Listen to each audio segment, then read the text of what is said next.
faster. My name is Steve Gonzer, physical therapist with Run Smart Online. And what I want to cover right now is how do you run faster without having to train more miles, how to do more speed work. Because what I find with most of my runners that I treat mostly, I'm in the clinic today, treat mostly old runners over the age of 40, is that if you want to run faster, you can run more miles, you can run more speed workouts, but that increases your risk for injury quite a bit. And I want to show you and talk to you about over the next 30 days about how do you run faster without having to run more miles. And part of that is going to be run form. So that's what I'm going to cover now. I'm going to actually talk about how you run from your core and not run from your legs, because most runners are shufflers and scuffers, and it actually causes you to run slower, and I'm going to explain why here in a second. Real quick, if you want some help with your run form in early July, mid-July, July 12th, we're starting our next phase of Run Form Bootcamp, which is Need for Speed. We run it once a year. So if you're interested in getting some help over 4 weeks, well, we have this 4-week program going on, go to the link in this post or go to openmystride.com and you can learn more about that.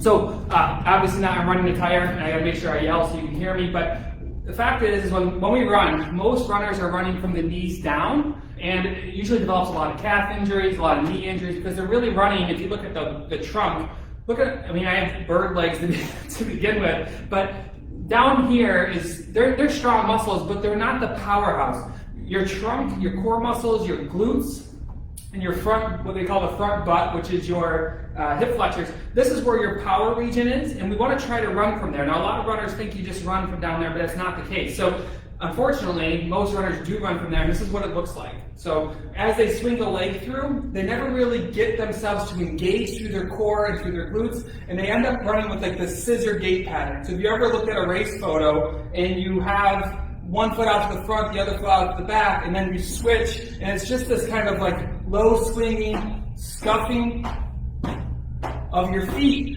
You're running from the knee down. And if you want to engage, when you run from the knee down, again, you're not training this on a lot. So if you want to engage the core muscles, I'm going to talk to you about how to do that. And the cool thing is that when you learn how to engage your core when you run from your core and your glutes, you actually can slow down less. And I found this in my own running, that when I learned to run this way and to build the strength around it, you're able to not necessarily slow down as fast as the race goes on. And you know, one of the things that most runners do is this doesn't work if you go out way too hard, right? Let me just say that. So there's no promises that you run faster, but if you go out like a bat out of hell and you blow up, that's not on your run form's fault. That's on your training and your race strategy. But when you want to run faster as the race goes on, we all tend to start scuffing. But what I challenge you guys to learn is think about this as your running posture. This leg is swinging out to the front. We are at push off of this back leg. So if we want to engage our core muscles and our glute muscles in our run form, when this leg leaves the ground, this is what most people do. They leave it here and they leave it nice and low and they swing it through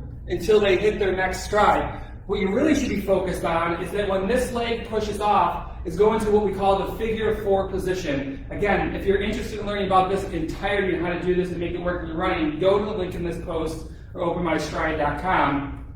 But you're going to be here in your push-off phase, and all it's going to be is a sliding into figure 4. Now, I'll just grab the wall here. You see this number 4 here? By leading from the knee, you're going to pull from the hip flexor and glide this forward, and then you're going to open up your stride. And what this really is going to do is it's going to allow you, for every step you take, you're going to add on a couple inches, because when you run like this slow shuffling, scuffing type of running, when you push off back here, you can only go to here. When you run the way that I'm trying to encourage you guys to run, is you fire this leg forward and swing it through, you're actually going to have this, I can't do it right now, but you're going to have this phase where both feet are off the ground, and it's going to allow you to carry an extra inch or two forward. So again, drive forward, and try this in your running, you'll see it. It's not sustainable early, but as you drive forward and get to this figure 4 position, it's going to carry you further into the road, or down the road. The interesting thing about this is that it works